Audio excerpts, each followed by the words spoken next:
Assalamualaikum warahmatullahi wabarakatuh. Waalaikumsalam warahmatullahi wabarakatuh. Bismillahirrahmanirrahim. Alhamdulillahi rabbil alamin. Wassalatu wassalamu ala ashrafil anbiya'i wal mursalin, Sayyidina wa maulana Muhammadin wa ala alihi wa ashabihil mujahidin at-tahirin. Amma ba'du, subhanaka la ilma lana illa ma 'allamtana innaka antal alimul hakim. La haula wa la quwwata illa billahil aliyyil azim. Saudara-saudara kaum muslimin, terutama adik-adik para remaja dan pemuda yang saya cintai. Apabila seseorang akan membangun rumah, tentu saja dia akan mengadakan beberapa pilihan. Sejak dari memilih lokasi di mana rumah itu akan didirikan, sampai kepada menentukan bahan-bahan kualitas yang akan dipakainya, sampai kemudian kepada wujud dan bentuk rumah yang akan ditinggalinya. Demikianlah bahwa untuk membangun sebuah rumah yang hanya untuk menaungi kehidupan di dunia ini, kita mengadakan berbagai macam pilihan.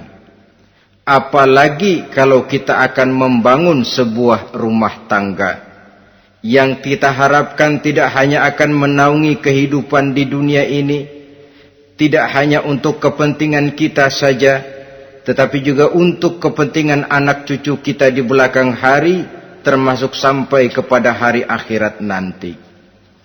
Oleh karena itu, pada pertemuan kali ini, saya hanya ingin khusus berbicara kepada adik-adik remaja dan para pemuda, bagaimana sebaiknya memilih jodoh menurut ajaran agama Islam.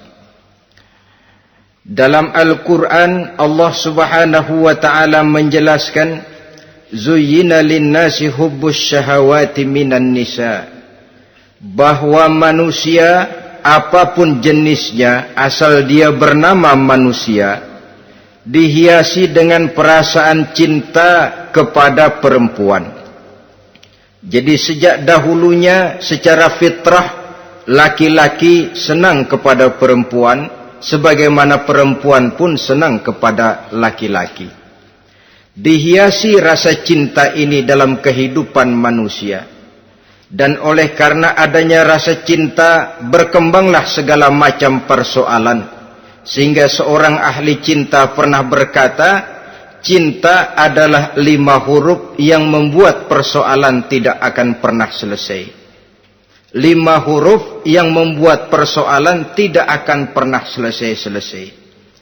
Tetapi dalam kehidupan sehari-hari sering kita saksikan bahwa cinta ini bisa mendorong, memberikan motivasi yang baik, dan cinta ini pun bisa juga memberikan dorongan yang tidak baik. Oleh karenanya, apabila cinta itu ibarat setetes embun yang jatuh di bumi yang subur, akan tumbuhlah di atasnya aneka ragam bunga-bungaan yang harum semerbak, indah, mewangi, sedap dipandang orang, menebarkan rasa aman, damai, sentosa, dan begitu selanjutnya. Tapi jika cinta itu jatuh di hati yang gersang dan tandus, tidak ada yang akan dapat tumbuh di sana selain sirih memanjat batu, kuning daunnya, lemah gagangnya. Maka cinta yang semacam itu tidak akan memberikan dorongan positif kepada seseorang di dalam kehidupannya. Maka lebih dahulu kita akan membicarakan cinta dalam artian yang positif ini, untuk nanti sampai kepada perempuan yang bagaimana yang harus kita cintai, atau laki-laki yang bagaimana yang harus dicintai oleh seorang perempuan. Saudara hadirin yang saya hormati, cinta dalam artian yang positif, pertama, dia selalu mendatangkan keindahan. Yang kedua, cinta itu memberikan energi atau semangat untuk berjuang. Dan yang ketiga, cinta itu selalu membawa resiko dalam bentuk pengorbanan. Maka cinta yang positif pertama melahirkan keindahan. Disinilah orang memerlukan filter atau saringan. Sebab keindahan yang didasarkan karena cinta itu merupakan satu keindahan yang relatif saja. Boleh jadi karena indah orang jadi cinta, boleh juga jadi karena cinta segala sesuatu terasa jadi indah. Namun bagaimanapun juga, kalau hati sudah diliputi oleh rasa cinta, segalanya akan terasa menjadi indah. Cinta itu adalah keindahan. Yang kedua, cinta itu energi, melahirkan dorongan dan semangat. Yang lemah bisa menjadi kuat, yang takut bisa menjadi berani, yang jauh jadi terasa dekat. Itu semua karena dorongan cinta. Dan dari energi ini lahirlah yang ketiga, bahwa cinta adalah pengorbanan. Sehingga orang berkata, berani bercinta artinya harus berani berkorban. Takut berkorban, jangan bercinta. Kalau cinta ini kita salurkan kepada nilai-nilai agama umpamanya, yang pertama, cinta mendatangkan keindahan. Kita cinta kepada agama, maka apapun yang diperintahkan oleh agama akan terasa menjadi indah. Solat akan terasa menjadi indah, puasa terasa menjadi indah, zakat terasa menjadi indah, jihad pun akan terasa menjadi indah. Persis kalau kita cinta kepada seorang gadis. Jika kita cinta kepada seorang gadis, apanya saja akan kelihatan menjadi indah. Jalannya terasa indah, lenggang-lenggoknya terasa indah, suaranya merdu padahal cemprengnya bukan main. Seluruhnya akan mendatangkan keindahan karena dasarnya sudah cinta. Cinta membawa kepada keindahan. Yang kedua, cinta itu melahirkan energi. Orang yang cinta kepada agama akan lahir tenaga dan semangatnya melaksanakan ibadah, melaksanakan puasa, melaksanakan zakat, melaksanakan solat, melaksanakan haji, bahkan melaksanakan jihad sekalipun. Cinta selamanya menimbulkan energi dan semangat. Sama saja dengan kita apabila jatuh cinta kepada seorang gadis, walaupun rumahnya jauh, katanya, gunung pun akan kudaki, lautan pun kuseberangi. Untuk apa itu? Untuk menemui apa yang kita cintai. Cinta selamanya melahirkan energi. Capek tidak terasa, lelah tidak terasa, semuanya tertutup oleh keindahan yang bernama cinta. Lalu yang ketiga, cinta membawa pengorbanan. Apabila kita cinta kepada agama, maka pengorbanan terhadap apapun yang diminta oleh agama, baik itu pengorbanan waktu, tenaga, pikiran, harta, bahkan pengorbanan nyawa sekalipun, kita tidak akan berat melaksanakannya karena cinta kita kepada agama yang kita anut ini. Demikian juga cinta kita kepada seorang perempuan akan membuat kita rela berkorban.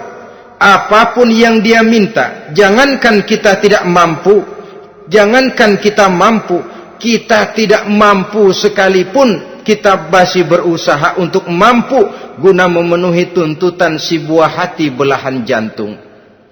Kadang-kadang malam minggu si doi ngajak nonton, umpamanya duit tidak ada, gajian belum, kerja enggak. Timbullah inisiatif, entah sepatu kita jual ke tukang loa, entah celana mampir dulu ke tempat lain. Yang penting kita berkorban untuk memenuhi permintaan si buah hati belahan jantung. Ketika itu pengorbanan sudah tidak kita rasakan lagi. Bahkan pengorbanan yang paling pedih sekalipun, dalam gurau, dalam bercanda misalnya, dicubit kita oleh kekasih kita, pedih bukan main, terkelupas kulit, mengalir darah, bukan nangis, nyengir. malah kadang-kadang minta tambah dicubit lagi. Itulah romantikanya cinta, sanggup membuat orang berkorban, melahirkan energi dan semangat, menambah keindahan dalam kehidupan, sepanjang dia dalam artian yang positif. Kalau demikian masalahnya, di dunia yang penuh dengan perbenturan nilai sekarang ini, orang sering salah jalan bagaimana memilih jodoh untuk membangun rumah tangga yang bahagia. Jangan lupa bahwa membangun rumah tangga ini bukan hanya untuk 1-2 bulan, bukan hanya untuk 1-2 tahun, bahkan bukan cuma untuk kehidupan dunia, lebih daripada itu pun untuk menunjang kebahagiaan di akhirat. Oleh karenanya, memilih jodoh bukan satu hal yang mudah, bukan satu hal yang bisa dilaksanakan sambil lalu, tetapi memerlukan penelitian, memerlukan pengamatan yang mendalam. Apa petunjuk agama tentang itu? Dengan kata lain, bagaimana seharusnya seseorang memilih jodoh dalam kehidupannya? Ini tentu saja sumbangan moral buat adik-adik remaja dan para pemuda yang lagi kebingungan memilih jodoh, atau barangkali buat bapak-bapak yang kepengen nambah lagi.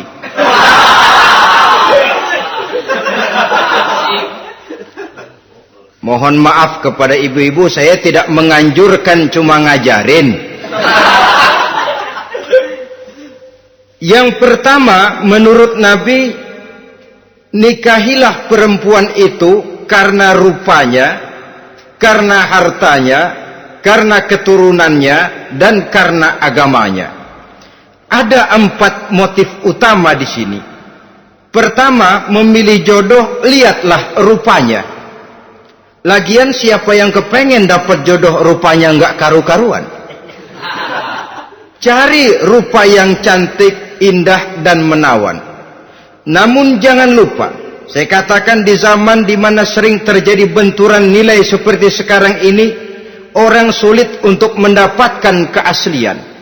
Di mana teknologi sudah sedemikian canggih, di mana ilmu kedokteran sudah sedemikian maju, maka berbagai macam rupa bisa dibentuk dengan apa yang dinamakan operasi plastik misalnya.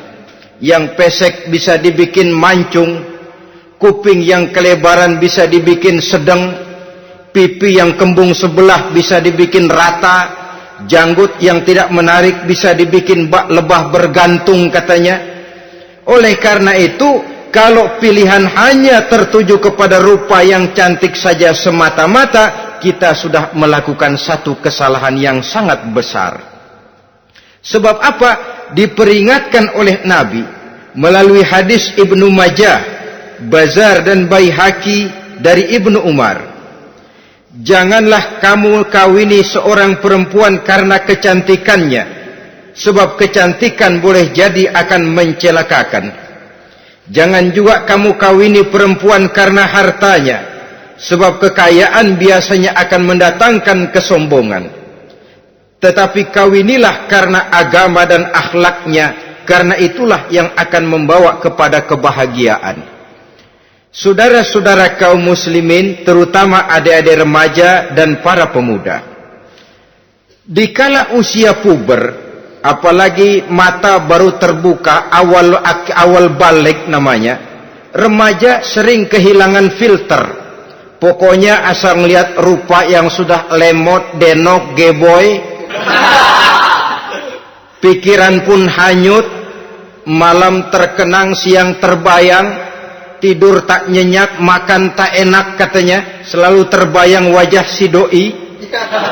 Dikala itu orang kehilangan pertimbangan bahwa rupa yang cantik kadang-kadang sering menipu.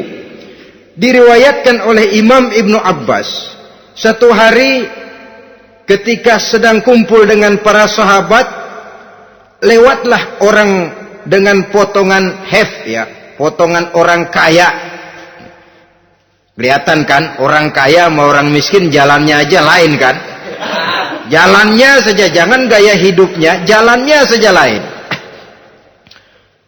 Liwat dia, Rasul bertanya kepada seorang sahabat, menurut pendapatmu bagaimana orang yang lewat itu? Kata sahabat, oh, yang lewat ini ya Rasul, kalau dia meminang perempuan pasti diterima. Kalau dia menolong orang pasti berhasil. Kalau dia ngomong pasti didengerin. Kenapa? Orang kaya. Orang kaya ya Rasul. Kalau dia minang, perempuan mana yang kagak bisa menerima kalau dipinang oleh orang kaya, biar mukanya udah belipet kayak dompet tanggung bulan. Kalau memang duitnya banyak, nggak kelihatan tuh muka yang belipet, yang kelihatan duit. Kalau dia nolong orang, pasti berhasil apa yang dia tolong itu. Kalau dia ngomong, pasti didengerin orang, walaupun omongannya biasa-biasa saja. Kenapa? Orang lihat penampilannya. Sudah, ketika orang itu lewat, beberapa lama kemudian lewat lagi seseorang yang kelihatannya miskin. Rasul tanya lagi, kalau orang ini, bagaimana pendapat kamu? Wah, potongan begini sih Rasul. Kalau dia minang, orang tolak. Siapa yang mau kawin sama kere begini? Kalau dia nolong orang, pasti nggak berhasil. Kalau dia ngomong, kagak bakalan ada yang mau dengerin. Siapa yang mau dengerin orang susah ngomong? Setelah orang itu lewat, apa kata Rasul? Orang yang terakhir, yang lewat ini, yang barusan lewat, jauh lebih baik dari yang pertama yang lewat tadi. Jauh lebih baik. Maksud dari ucapan ini, Rasul sebenarnya mendidik para sahabat jangan tertipu oleh penampilan. Sebab penampilan tidak selamanya mencerminkan keaslian. Apalagi di zaman sekarang, salon di mana-mana bejibun. Alis mata bisa dibikin, pipi bisa dicat. Yang pinggir kuning, yang tengah merah, di sebelah merah ada yang kehitam-hitaman, persis orang kepentok tiang listrik.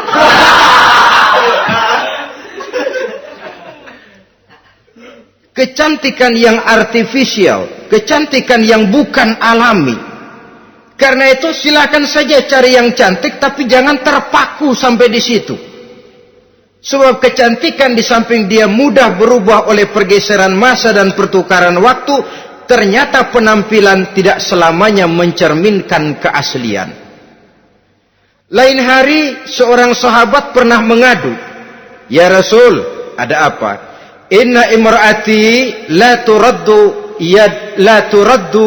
yadul lamis." Ya Rasul, istri saya tidak pernah menolak tangan orang laki yang menjamahnya, mengajak salaman kepadanya.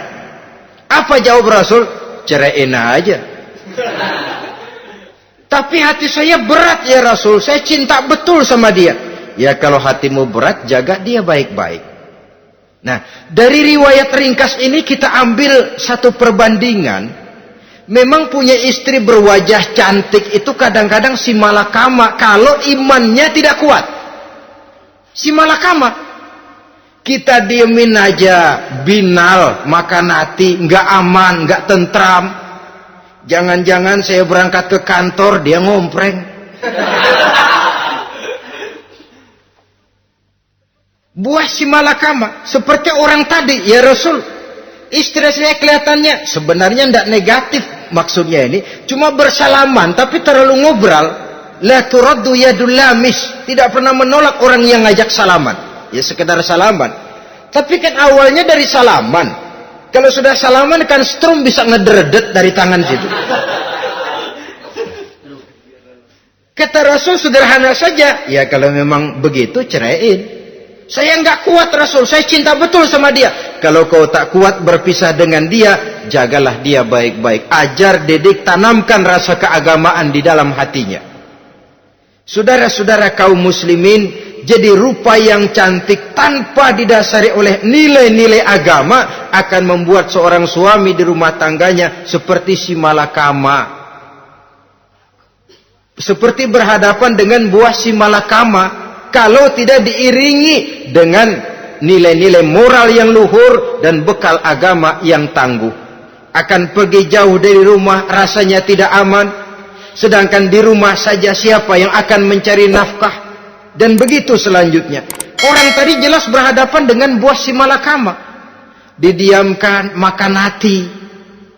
Sebab maaf, kalau seorang suami sudah tidak punya rasa cemburu terhadap istrinya, itu kan yang disebut dayus.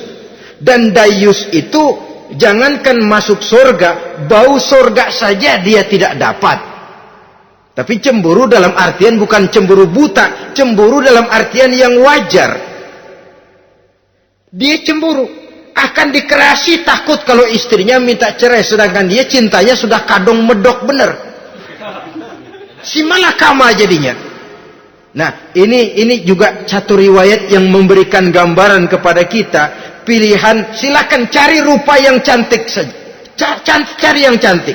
Tapi kalau itu dijadikan motif utama tanpa dasar-dasar agama, saya khawatir nanti rumah tangga kita akan berhadapan dengan buah si malakama. Jadi adik-adik remaja, usaha, ikhtiar, cari yang cantik, yang kira-kira nggak membosenin, supaya kita betah tinggal di rumah, supaya kita merasa ada tempat berbagi rasa, ada tempat kita bernaung. Sebab kalau nyari bini sebini-bininya mah, ya jodoh di tangan Tuhan, kagak usah nyari juga ntar datang diri umpamanya. Iya, kalau yang datang peot. Orang harus berusaha, walaupun pada akhirnya jodoh toh memang ditentukan Allah. Kan 3 hal yang kita tidak bisa menentukan itu katanya. Maut, rezeki, jodoh. Itu yang masuk mysterious problem. Problem yang misterius. Maut, misterius. Kapan kita mati, kita sendiri tidak tahu. Tahun depan, 50 tahun lagi, 100 tahun lagi, tidak pernah seorang pun diberitahu. Tapi yang pasti dia bakal datang. Kapan dan di mananya, kita tidak tahu. Bisa di rumah, bisa di masjid, ya alhamdulillah. Bisa di majelis taklim, syukur. Bisa di medan perang membela agama, bagus. Pasti dia akan datang. Maut, mysterious problem. Sesuatu yang kita tidak tahu kapan datangnya. Rezeki, gitu juga. Sehingga orang sering bilang, rezeki katanya kayak bayangan. Kita ubur-ubur, dia lari. Kita diam, dia mah diam. Setengah mati kita ubur-ubur. Emang ukuran segitu? Segitu aja. Begitu kita nggak ngapa-ngapain, datang yang bawain rezeki. Namanya rezeki itu mysterious problem. Kadang-kadang ngobek, sungsang, sumbol, udah segala tanah orang kita ukur-ukurin.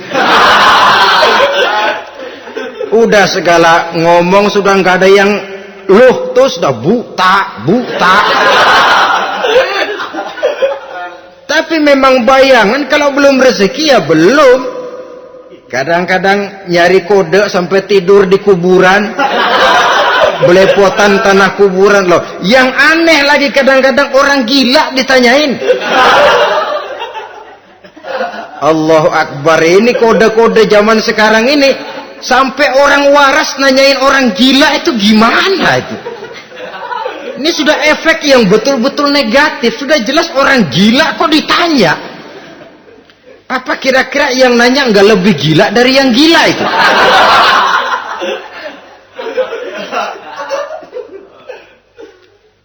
Saudara-saudara kaum muslimin, terutama adik-adik remaja dan para pemuda, jadi silakan saja cari rupa yang cantik, karena dia akan jadi tautan hati, buah hati belahan jantung, tempat kita berbagi rasa, tempat kita pulang dan tinggal di rumah tangga kita. Tapi hendaknya kecantikan rupa itu diiringi juga dengan kecantikan budi. Karena itu cari rupa yang cantik. Ini pilihan utama. Yang kedua, kata Nabi, harta, cari yang kaya. Tetapi jangan lupa, jangan dijadikan pilihan utama. Karena kekayaan sering mendatangkan kesombongan. Apalagi kalau seorang pemuda mendapat istri orang kaya. hidupnya dimodali oleh istrinya, maka biasanya wibawanya sebagai seorang suami akan hilang. Akhirnya komando di tangan istri. Dikala itulah suami tidak lebih daripada prajurit yang taat kepada komando istrinya. Padahal menurut konsep Quran, ar-rijalu qawwamuna 'alan nisa, laki-laki diciptakan sebagai pembimbing bagi perempuan. Kalau nanti suatu saat terjadi benturan, sedangkan modal diberikan oleh istri, terjadilah pengungkitan. Kata istrinya apa? Lu jangan bertingkah, lu kan kawin sama gue, modal lu kolor doang.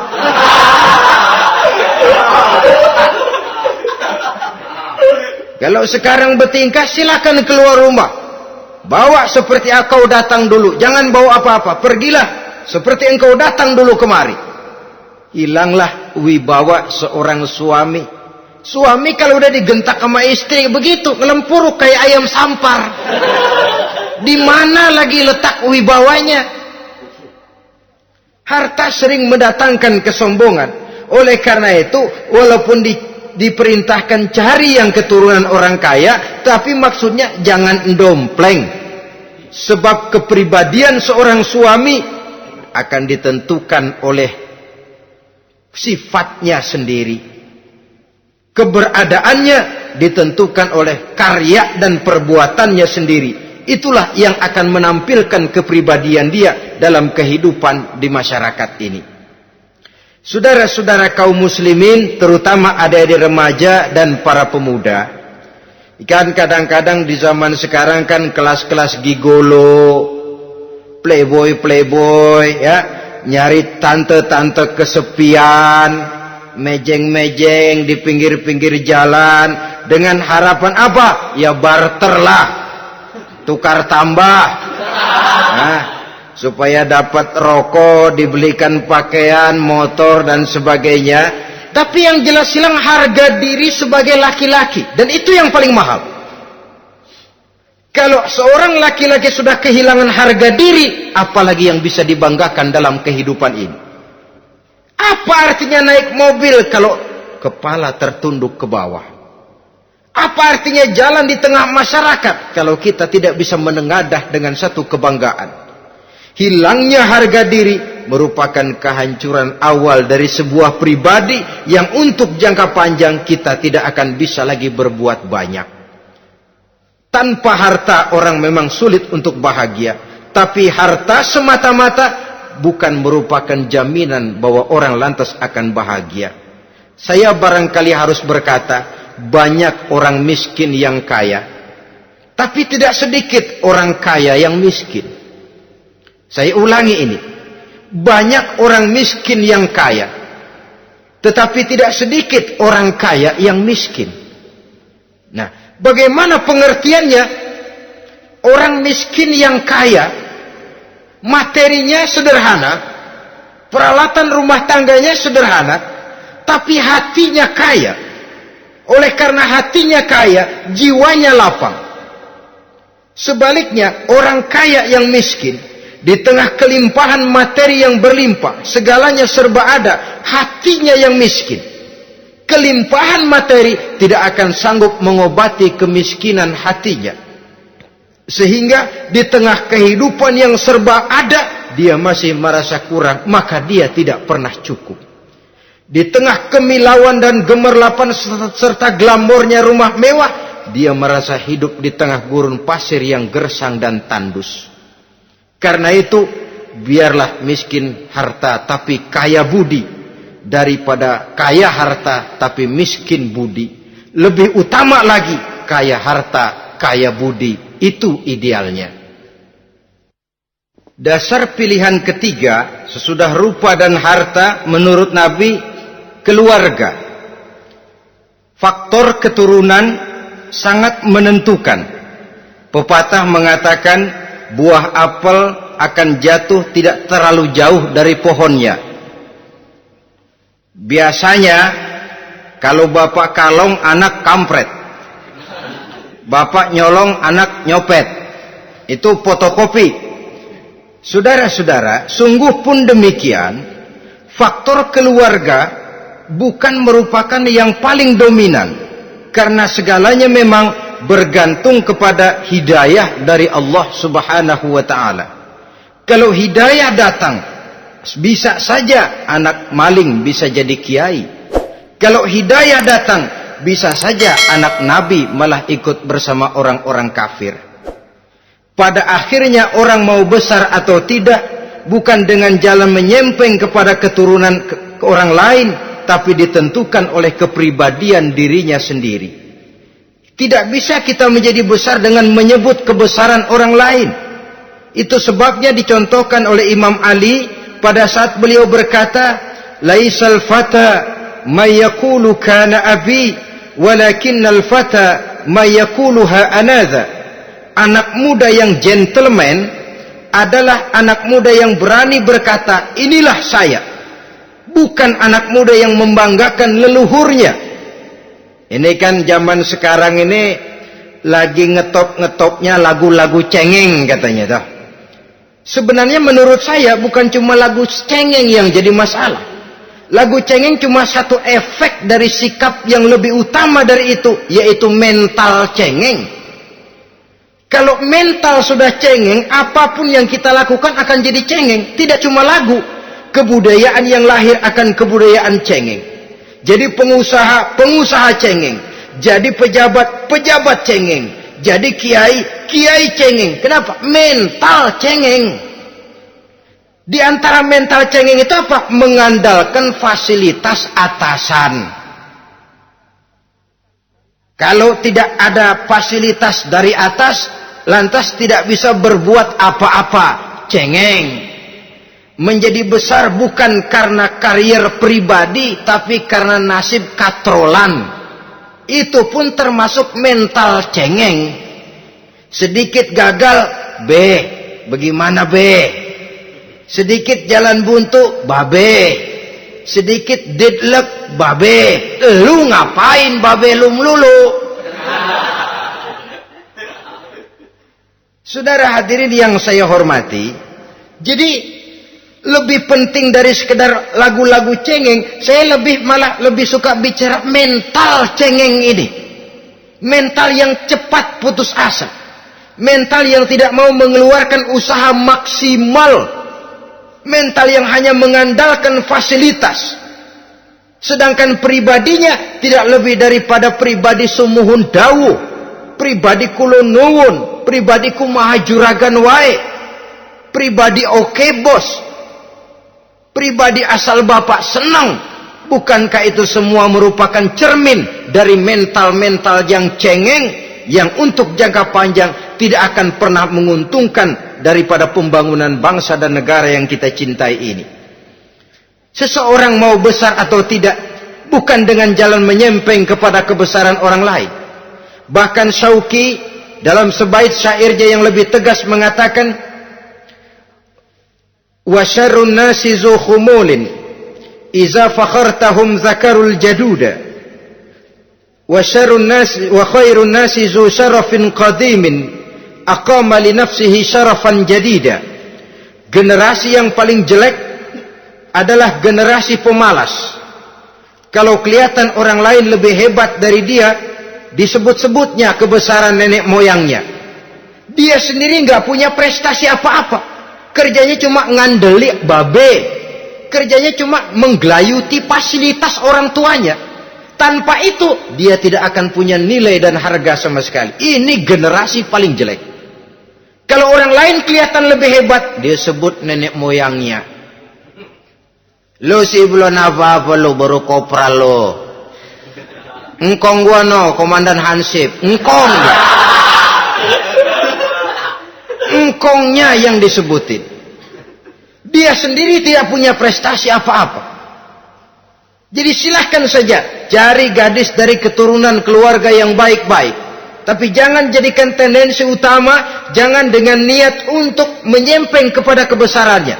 Tapi paling tidak dengan niat agar mudah-mudahan dari benih yang baik ini akan lahir keturunan-keturunan yang baik pada akhirnya nanti. Itu yang kita harapkan. Bukan lalu dengan pertimbangan, weh, mertua gue bos nih, kali aja begitu gue kawin jam mampus. Ini semua warisan kan jatuh kemari semua. Kalau itu niatnya sudah jelas salah. Kita mencari perempuan dengan keturunan-keturunan yang baik dengan berharap agar anak-anak kita nanti yang akan merupakan benih cucunya akan melahirkan kebaikan-kebaikan seperti leluhurnya dulu. Saudara, pilihan yang keempat kata Nabi, agama. Ini yang paling inti. Kenapa? Agama itu motivasinya moral. Di sini segalanya ditentukan. Rupa yang baik, harta yang banyak, keluarga yang luhur. Kalau sudah dilandasi oleh agama yang rapuh, bahkan tidak beragama sama sekali, ketiga hal di atas tadi hanya akan mendatangkan malapetaka. Sekarang kan kita tertipu oleh penampilan. Padahal penampilan belum tentu kenyataan. Di jalan-jalan kita akan lebih terpesona melihat gadis pakai miniskirt di atas lutut ketimbang kita melihat gadis-gadis yang pakai jilbab. Kalau sudah pakai jilbab keliwat, yang usil banyak banget, bau sorga nih. Bau sorga katanya. Tapi kalau sudah yang pakai miniskirt itu yang lewat, itu dari ujung ke ujung mata kagak mau kedip. Lalar nempok di mata kagak dirasain. Kita terpesona oleh penampilan zahir, padahal penampilan belum tentu memantulkan hal yang sebenarnya. Tapi memang itulah watak manusia. Watak manusia, saya katakan manusia tanpa kecuali. Tetapi bergantung kepada pemikiran jangka pendek atau jangka panjang. Kalau jangka panjang yang kita pikirkan, ya tentu kita tidak akan mudah terpesona oleh hal yang zahir. Sampai-sampai Quran sendiri mengatakan budak yang hitam legam tapi beriman itu lebih baik daripada orang-orang musyrik walaupun cantik, denok, lemot, geboy. Ada lagi nggak bahasa yang lebih dari itu? Cantik, denok, lemot, geboy, bahenol, nerkom. Tapi kafir masih lebih baik budak yang hitam legam sekalipun. Kalau dia beriman. Kenapa? Rumah tangga untuk jangka panjang. So itu Islam tidak membolehkan kawin campuran dengan lain agama. Walaupun ada ayat yang mengatakan boleh kawin dengan ahlul kitab. Tapi sebagian mufassir menjelaskan bolehnya kawin dengan ahlul kitab itu dalam kondisi darurat. Dalam kondisi normal tidak bisa. Kenapa? Kalau sudah berlainan agama, akan terjadi kerancuan rumah tangga untuk jangka panjang. Bagaimana membina dalam keharmonisan di rumah tangga? Bagaimana nasib anak-anak nanti? Kadang-kadang ada keluarga, kami sih keluarga modern. Anak-anak kami berikan kebebasan untuk milih agama apa saja. Bapaknya Islam, istrinya Kristen, anaknya ada yang Hindu, Buddha. Bagus nih, keluarga pecel namanya. Bagaimana keluarga modern bisa seperti itu? Padahal seorang suami bertanggung jawab di hadapan Allah. Dia akan ditanya tentang istrinya. Dia akan dimintakan pertanggungan jawab tentang anak-anaknya. Kalau istri kita berlainan agama, mungkin terjadi pengkaplingan. Pokoknya kalau anak perempuan ikut ibu, anak laki ikut bapak. Administrasi dunia bisa begitu, tapi akhirat pertanggungan jawab di hadapan Allah. Bisakah kita? Sorry aja Tuhan emang janjinya begini. Saudara hadirin yang saya hormati, oleh karena itu budak legam hitam kalau beriman masih lebih baik daripada orang-orang yang tidak beriman walaupun cantik dan mempesona. Kenapa? Ini faktor agama. Ya buat 1-2 bulan bisa terwujud rumah tangga yang tentram. 2-3 tahun mungkin masih bisa bertahan, tapi sampai kapan? Sampai kapan itu akan terwujud? Pada akhirnya akan muncullah dilema yang akan sulit buat diatasi. Oleh karenanya motif agama dijadikan stres oleh Nabi, fasfar bizatiddin taribat yadak. Pilih agama sebagai titik sentral, sebagai pilihan utama. Kalau agamanya kuat, walaupun rupanya sederhana, tapi karena nilai agamanya kuat, dia bisa menyenangkan hati suaminya. Dia bersolek untuk kepentingan suaminya. Dia taat kepada suaminya. Harta, dia anak orang kaya untuk membantu perjuangan suaminya. Tapi kalau tidak ada modal agama, rupa yang cantik bisa menyengsarakan suami. Apalagi kalau suami kere. Istrinya sudah cantik, kaya ataupun tidak kaya kadang-kadang. Udah, suaminya suruh ngempuk di rumah, bininya yang kerja. Ya kalau kerja mendingan kalau dikerjain itu.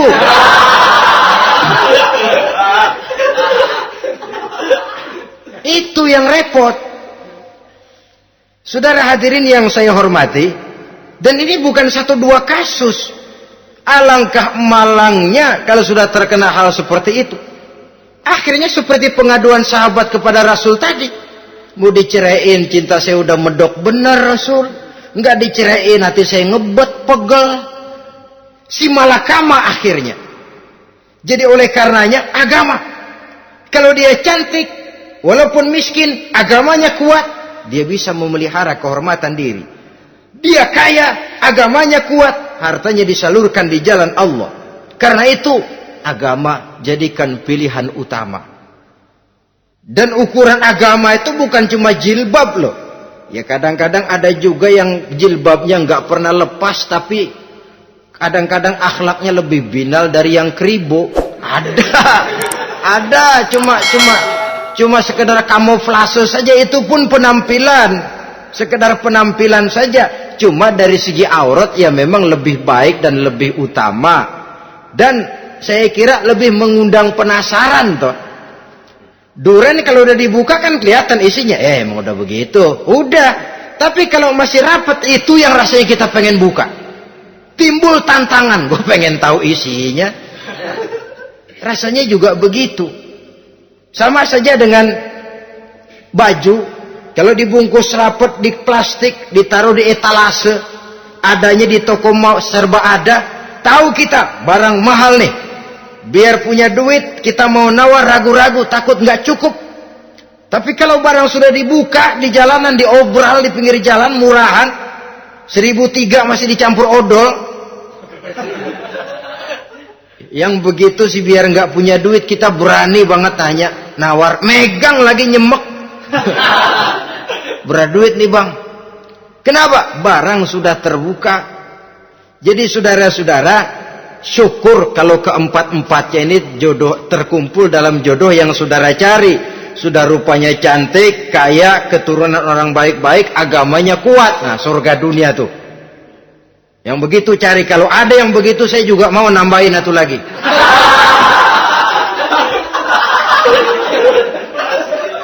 Tapi yang kumpul keempat-empatnya ini terus terang saja langka. Makhluk langka ini.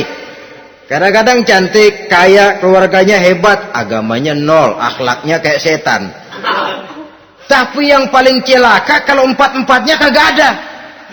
Rupanya jelek, melarat, bapaknya biang maling, kagak beragama lagi. Apanya yang mau dipilih? Mampus saja mendingan. Sudah nggak ada pilihan sama sekali tuh.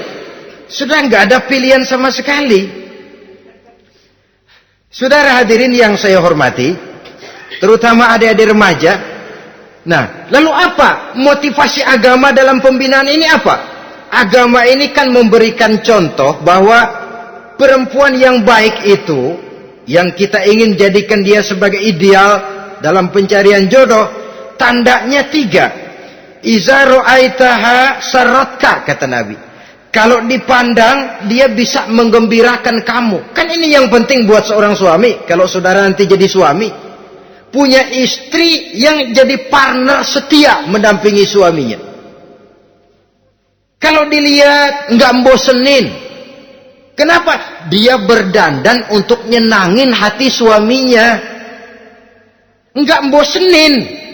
Kan kadang-kadang ada bini kalau kita pulang demek aja fotonya.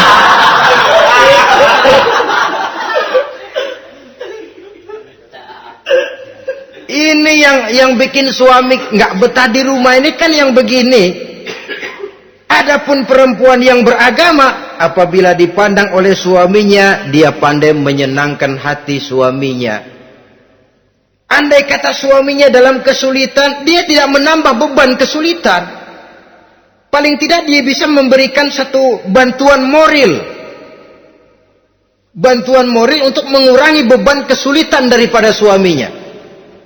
Suami pulang dagang rugi, kata istrinya, romantika bang. Sekali-sekali lah, masa selamanya dagang mau untung. Besok siapa tahu untung lebih besar. Kan meringankan tuh. Kadang-kadang enggak, suami pulang dagang dari pasar panas, rugi. Sampai rumah bini pidato. Peletar-peletor. Lu dagang rugi, emang lu laki goblok.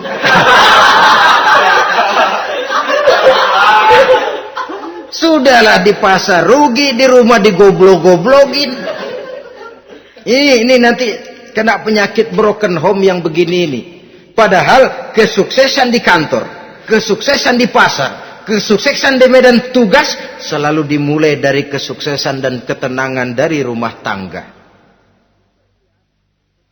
Dia berhias untuk kepentingan suaminya, tidak terlalu berlebihan.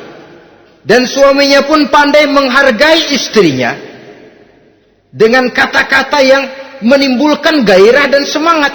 Melihat istrinya bersorak, kamu makin cantik saja. Jangan juga kadang-kadang suami ketus. Ngelihat pulang kantor, lihat suaminya, istrinya dandan rapi. Tumben lu mau bekasin apa? Mau bekasin katanya. Artinya apa ini? Pandai mengembirakan, bisa tenggang rasa, bisa berbagi rasa. Sehingga suami merasa ada tempat dia bertukar pikiran, ada tempat dia membicarakan persoalan. Dialog dalam kehidupan berumah tangga itu sangat diperlukan. Iza ra'aitaha sarratka, kalau dipandang dia sanggup mengembirakan kamu. Dikasih uang 500 senyum, 5.000 pun ketawa, menggembirakan. Dia bisa taruh kata hatinya kesel, tapi mulutnya senyum. Nah ini yang sulit ini, senyum tapi kesel, kesel tapi senyum. Kadang-kadang istri itu kan kalau sudah kesel, suami pulang nggak bisa dia menyembunyikan kekesalannya. Dari jauh suami sudah lihat ini yang nyambut, ini bemo ini. Udah monyong, serem. Saudara hadirin yang saya hormati, yang kedua, bila diperintah dia taat. Ini pengaruh agama. Sehingga Nabi mengatakan, "Lau amartu li ahadin ayyasjuda ila ghairiha, la amartul mas'ada la amartul mar'ata litasjuda ila zawjiha likibari haqqihi 'alaiha." Andai kata saja boleh aku memerintahkan manusia untuk sujud kepada sesama manusia, pastilah aku perintahkan perempuan untuk sujud kepada suaminya. Kenapa? Karena besar hak suaminya kepada dirinya. Untung sujud kepada manusia tidak boleh. Andai kata boleh, perempuan disuruh sujud sama suaminya. Ini tidak perlu sampai sujud, cium tangan saja minta ridho suami. Kadang-kadang perempuan sekarang berat. Paling banter setahun sekali lebaran doang. Laki pulang sembahyang tubruk, cium tangan minta redo, nangis segala macam. 3 hari habis lebaran beras habis, monyong aja lagi.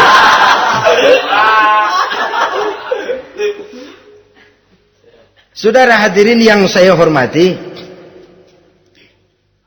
yang ketiga, akibat pengaruh agama, dia sanggup memelihara kehormatan diri dan sanggup menjaga harta suaminya. Memelihara kehormatan diri baik pada saat suaminya di rumah atau pada saat suaminya tidak ada di rumah. Satu riwayat, seorang sahabat akan pergi perang jihad di fi sabilillah. Ketika mau berangkat dia bilang kepada istrinya, saya mau berangkat perang. Kalau saya belum pulang kamu jangan keluar rumah. Baik bang. Pergi istrinya, pergi suaminya jihad. 1 minggu, 2 minggu berlalu, belum juga pulang. Satu hari datang utusan dari rumah orang tua si istri ini. Assalamualaikum bu. Waalaikumsalam. Ada apa? Ada berita kurang enak bu. Orang tua ibu sakit parah. Mohon tolong ditengokin. Apa kata si istri? Maaf saja, suami saya belum pulang dari medan perang. Saya belum dapat izin keluar rumah kalau dia belum pulang. Tolong sampaikan maaf saya kepada orang tuanya. Pulanglah utusan tadi. Besok balik lagi. Bu, ada apa? Udah Senin Kemis. Napasnya sudah sampai tenggorokan. Tolong tengokin buat terakhir kalinya bu. Suami saya belum pulang. Dia pesan kalau dia belum pulang saya jangan keluar rumah. Saya nggak bisa tengokin orang tua saya. Salam maaf saja. Pulang utusan itu. Besok balik lagi. Bagaimana? Sudah meninggal bu. Mau dikubur. Tengokinlah buat terakhir kalinya. Suami saya belum pulang. Saya belum berani keluar rumah kalau suami saya belum pulang. Itu janji saya sama suami saya. Pulanglah utusan ini ngadu kepada Rasulullah sallallahu alaihi wasallam. Ya Rasul, ini perempuan kelewatan benar. Dari orang tuanya sakit sampai sekarat, sampai mati, sampai dikuburin dia nggak nengokin. Memangnya kenapa? Suaminya katanya pergi jihad dan suaminya tidak mengizinkan dia keluar rumah kalau si suami belum pulang. Apa jawab Rasul? Marahkah beliau? Tidak, beliau senyum. Apa katanya? Dosa orang tua yang meninggal ini telah diampuni oleh Allah karena dia punya anak perempuan yang begitu taat kepada suaminya. Allahu Akbar. Dosa orang tua yang sudah meninggal itu diampuni oleh Allah karena dia punya anak perempuan yang begitu taat kepada suaminya. Ketaatannya kepada suaminya menyebabkan dosa orang tuanya diampuni oleh Allah Subhanahu wa taala. Suami pergi jihad, orang tua sakit keras, tidak berani dia keluar rumah. Itu tandanya bisa menjaga kehormatan diri. Kalaupun satu saat suaminya manggil, bu, tolong ambilin uang di dompet. Dompetnya dibawa, bang, ambil saja sendirilah, nanti salah ambil lagi saya. Kadang-kadang enggak, suaminya pergi mandi, dompet berantakan. Saudara hadirin yang saya hormati, ini motivasi agama. Jadi kecantikan zahir yang diimbangi dengan kecantikan batin oleh karena pengaruh agama tadi. Kalau sudah kemari, orang tidak perlu mikir-mikir operasi plastik, bikin yang pesek jadi mancung supaya orang tertarik, bikin belakang yang kurus jadi menarik. Tidak. Orang tidak perlu lagi pakai susuk-susukan, dipasang di bibir supaya kalau senyum orang gempor, supaya kalau ngomong orang percaya, dipakai di kuping supaya macam-macam. Tidak perlu lagi pakai jompa-jampe, pelet-peletan supaya kalau diludahin orang ngikut. Nggak perlu lagi. Kenapa? Cinta itu nature, sesuatu yang alamiah, yang tidak bisa dipaksakan. Dia kudrati, karunia dari Allah. Tidak bisa cinta dipaksakan. Kalaupun bisa, dengan ilmu pelet, oh saudara bisa membuat orang jatuh cinta, ya 2-3 hari, 4-50 hari. Kesananya, apa yang akan terjadi? Kelanggengan tidak akan pernah terwujudkan. Kenapa? Keterpaksaan yang akan timbul. Dalam kondisi semacam itu, rumah tangga tidak akan mengalami ketenangan dan ketentraman. Jadi biarkan cinta berjalan secara alamiah, karena dia memang alamiah. Saudara-saudara, nah sekarang kalau sudah ketemu nih, yang 4 tadi, rupa cantik, keturunan boleh, kaya lumayan, agama kuat. Apa yang harus kita cari? Apa yang harus kita lakukan? Apa pakai pepatah anak sekarang? Aku lihat, aku pikat, aku dapat, aku sikat, aku minggat. Bangsat.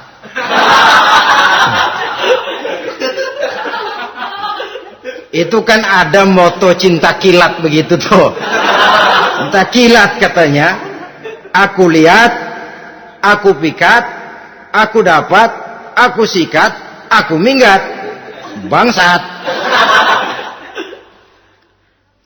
Atau kita harus hanyut dalam arus free love, free sex, summon liven, eksperimen dulu? Tidak. Islam mengajurkan kalau memang seret, ini rasanya ini nih, mantap gue nih. Apa yang diajarkan oleh Islam selanjutnya? Meminang, saudara-saudara. Meminang adalah langkah awal untuk mengikat tali pernikahan. Diizinkan meminang, dan di dalam meminang pun diizinkan untuk melihat. Cuma kalau boleh, ya syaratnya itu waktu melihat itu jangan sampai ketahuan si perempuan yang akan kita pinang itu.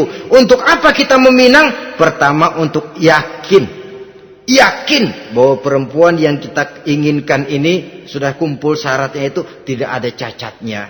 Yang kedua, untuk memperkuat tekad hidup berumah tangga, diperlukan meminang. Adapun adat itu berbeda. Tapi bahwa konsep meminang itu dalam Islam ada, itu jelas. Ya kalau mesti bawa pisang raja, pakai roti buaya, pakai martabak segede ban mobil truk segala macam, itu adat saja, ya. Tapi yang real meminang itu ada dalam Islam. Nah, bagaimana adab meminang? Setelah kita tahu anak ini cantiknya ya, keturunan baik, ya kekayaannya lumayan, agamanya kuat, pinanglah dia. Caranya boleh lihat langsung. Lihat langsung kalau bisa tanpa setahu si perempuan. Dan batas yang boleh dilihat itu muka dan tangan. Itu saja. Jadi jangan gerusak.